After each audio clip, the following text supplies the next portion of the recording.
आदरणीय धर्म बंधुगण, हम लोग नवरात्रि के शुभ अवसर पर उपस्थित हैं।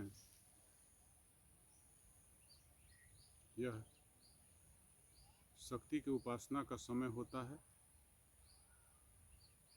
सभी श्रद्धालु अपने अपने घर में ही इस बार उपासना में संलग्न हैं।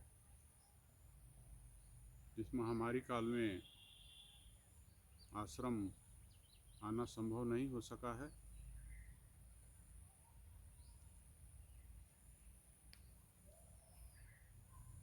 शक्ति आप लोग जानते हैं कि इस संसार के सृष्टि के मनुष्य ही नहीं, सभी प्राणियों में वह प्रतिष्ठित है। बिना उस शक्ति के सभी प्राणी निश्चेष्ट हो जाते हैं, निष्क्रिय हो जाते हैं, शव के समान हो जाते हैं। उसी शक्ति से हम लोग प्रार्थना करते हैं कि इस विश्व पर आए हुए इस महामारी कोरोना 19 को हे माता अब दूर कर, इससे विश्व की, सिर्फ भारत ही नहीं विश्व की सुरक्षा कीजिए। लेकिन बंधुओं, प्रार्थना तभी स्वीकार होता है जब यह प्रयत्न युक्त होता है। प्रयत्नहीन प्रार्थना प्रार्थना नहीं होता है। मतलब इसको उदाहरण के रूप में समझिए कि अगर किसी व्यक्ति को यहाँ से अपने घर से बम्बे जाना हो, हावड़ा जाना हो, दिल्ली जाना हो, तो पहले उसे अपने घर से निकलना है, प्रयत्न करना है, स्टेशन पहुँचना है, स्टेशन पहुँचकर टिकट कटाना है लाइन में लगकर, फिर गाड़ी आने का प्रतीक्षा करना है, गाड़ी में बैठना है अपने सीट खोज करके। उसके बाद आपका प्रयत्न वहाँ समाप्त हो जाता है, अब आगे आपके हाथ में नहीं है। तब हमें उस भगवती से प्रार्थना करना है कि माता हमारा यात्रा सकुशल हो। लेकिन कुछ लोग कहते हैं, प्रश्न करिएगा आप भी कि भाई जब ट्रेन में हम चढ़ गए तो ट्रेन तो हमको पहुंचा ही देगी, अब हमको प्रार्थना की क्या आवश्यकता है। लेकिन ऐसा नहीं है कि आप ट्रेन में बैठ गए, हवाई जहाज़ में बैठ गए तो जो है आपको सुरक्षित पहुंचाएगी ही। प्रतिदिन होने वाली घटनाओं से आप सीख ले सकते हैं। चाहे रोड पर चलने वाला गाड़ी हो, उसमें भी दुर्घटना है, ट्रेन में भी दुर्घटना है, हवाई जहाज़ में भी दुर्घटनाएं होती हैं। विश्व स्तर पर देखिए सब दुर्घटना है। तो ऐसे में प्रार्थना का बहुत बड़ा महत्व होता है। तो इस महामारी काल में भी हमें प्रयत्न करना है कि हमें सुबह उठना है, कुछ व्यायाम और योगा करना है, हो सके तो टहलना बंद कर दें क्योंकि बाहर जाना अभी सुरक्षित नहीं है। और फिर घर में जो है योगा करें, व्यायाम करें, भगवान से प्रार्थना करें, और जहाँ जाना आवश्यक है वहाँ जा सकते हैं। लेकिन वहाँ के स्थानीय प्रशासन और चिकित्सक लोगों के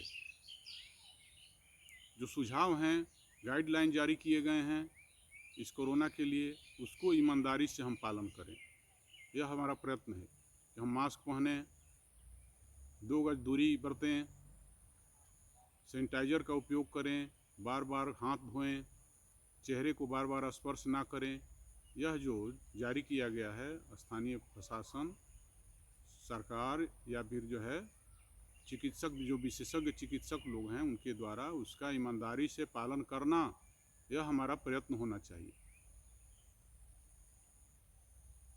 तभी हमारी प्रार्थना स्वीकार हो सकेगा या होता है। मैं देखता हूँ ईमानदारी से लोग इसका पालन नहीं करते हैं। आज भी बंधुओं देख लीजिए आप लोग, आज से 25 दिन पहले घूम कर देखिए कि क्या स्थिति था भारतवर्ष में। पूर्ण रूप से यह बीमारी समाप्ति के कगार पर था। लेकिन लोगों ने मास्क पहनना छोड़ दिया, दूरी बरतना छोड़ दिया, सभी नियमों का उल्लंघन शुरू कर दिए।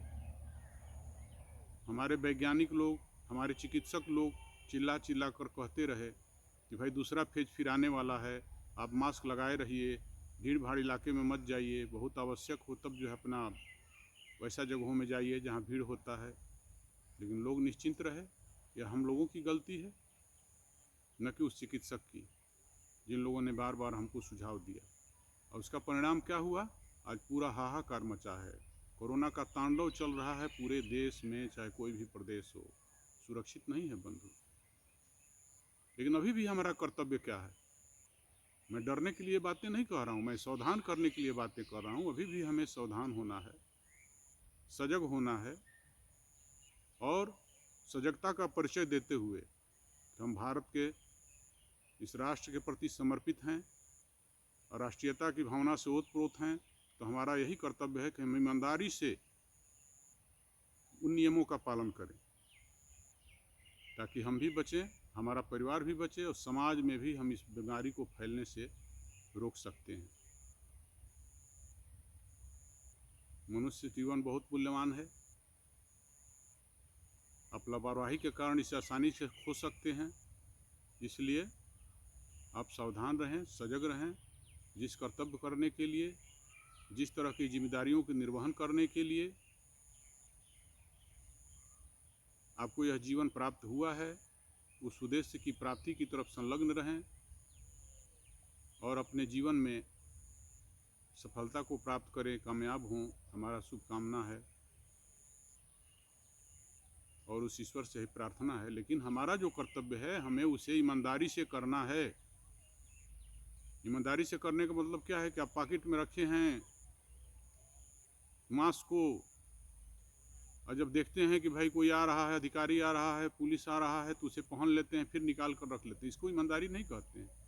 ईमानदारी पूर्वक यह मतलब है कि आप एकदम समझिए कि हमारे जीवन की सुरक्षा के लिए ही हमें इस पहन रहे हैं, हम किसी के भय से नहीं। हम बीमारी को अपने देश से भगाने के लिए, बाहर करने के लिए समाज से इसको हम इसका उपयोग कर रहे हैं। इस दृष्टिकोण से अगर आप पहनेंगे तो कोई आपको देखे ना देखे, आप इसको अवश्य ही उपयोग करेंगे, और यह उपयोग आपका वह प्रयत्न कहलाएगा। उस प्रयत्न के साथ अगर आप ईमानदारी से उस भगवती से प्रार्थना करें तो स्वीकार्य होगा।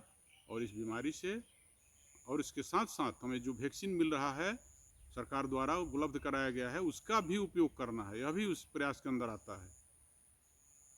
तब विश्वास किया जा सकता है कि आगे आने वाले समय में इसे दूर किया जा सकता है, अन्यथा यह और भी विस्फोटक हो सकता है अगर हम इसी तरह की लापरवाही, असावधानी बरतते रहे। इसलिए बंधुओं, हमें सावधान रहना है, सजगता का सब जगह परिचय देना है, अनावश्यक भीड़ भाड़ इलाके में नहीं जाना है, जहां आवश्यक है जाना उसको कीजिए, लेकिन सरकार के निर्देशों का पालन करना अनिवार्य है। अगर लॉकडाउन लगा है, घर से नहीं निकलना है तो हमें नहीं निकलना चाहिए, अगर निकलने की अनुमति है तो हमें निकलना चाहिए। यह सब चीज़ें भारत के नागरिक होने के नाते जो संवैधानिक चीज़ें हैं, संवैधानिक जो व्यवस्था है, उसको ईमानदारी से पालन करना हम सभी का कर्तव्य बनता है। और अपने कर्तव्य का ईमानदारी से पालन करना ही निष्काम कर्म हो जाता है, और वही निष्काम पूजा में बदल जाता है। वही पूजा हमारे को पूर्णता में परिवर्तित करता है, हमें पूर्णता प्रदान करता है। जो हमारे अंदर अधूरापन है, जो हमारे अंदर अभाव है, जो हमारे अंदर विकार है, जो हमारे अंदर विकृतियां हैं, वह सब इस ध्यान धारणा उपासना से दूर होता है। और हम अपने अंदर में जो पवित्र भाव विचार उस भगवती का है, उसे हम जानने में धीरे धीरे अग्रसर होने लगते हैं।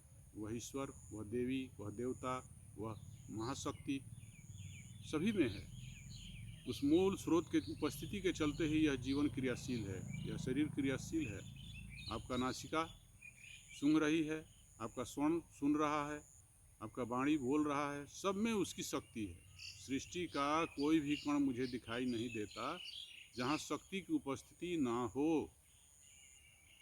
सभी जगह शक्ति है, लेकिन हमारे अंदर जो शक्ति है, उसका मूल स्रोत है, उससे जब तक हम नहीं जुड़ेंगे तब तक हम उस वास्तविक सुख और आनंद को नहीं समझ सकेंगे। बाहर वह शक्ति है, उससे आप जुड़ते हैं तो उसका अल्पांश आनंद की प्राप्ति आप करते हैं, लेकिन भीतर में जो वह शक्ति है उससे हम जुड़ते हैं, मुख्य धारा से जुड़ते हैं, तो हम उसके उस संपूर्ण आनंद की अनुभूति करते हैं। आनंद भी छोटा होता है, बड़ा होता है, सुख भी छोटा होता है, बड़ा सुख भी होता है। छोटा सुख आपको मिला है, उससे बड़ा सुख मिलता है तो आप उसको छोड़ करके उसको ग्रहण कर लेते हैं, लेकिन जब तक बड़ा नहीं सुख मिला है तब तक आप छोटे का ही उपयोग करते हैं। जैसे कोई मोटरसाइकिल में चढ़ रहा है, उसको 4 चक्के की गाड़ी मिल जाए तो फिर वो मोटरसाइकिल में चढ़ना नहीं चाहता है, फिर उससे भी और महंगी गाड़ी मिल जाए तो उसमें भी नहीं चढ़ना चाहता है, वह भी उसके लिए छोड़ देता है, परित्याग कर देता है। इसी प्रकार से बाहर के सुखों से हम क्या है, संलिप्त हैं, और अंदर के सुखों से हम अनभिज्ञ हैं। जब हम ध्यान, धारणा, पूजा के माध्यम से अंदर के उस मूल स्रोत से जुड़ने का प्रयास करते हैं, जो वह शक्ति है, तो हमें वह आनंद प्राप्त होने लगता है कि यह सब बाहर का आनंद छोटा पड़ने लगता है, छोटा महसूस होने लगता है, और फिर हम इधर से जुड़कर बार बार उसी सुख और आनंद में डूबना चाहते हैं। तो बस मैं आज के दिन पर, शुभ अवसर पर, अष्टमी के अवसर पर यही आप लोगों के संदेश के रूप में देना चाहते हैं कि इस महामारी के समय काल में पूर्ण रूप से ईमानदारी से भारत के एक नागरिक होने का परिचय दें, ईमानदारी से उन सारे नियमों का पालन करें जो स्थानीय प्रशासन, वैज्ञानिक, चिकित्सकों द्वारा जारी किया जा रहा है।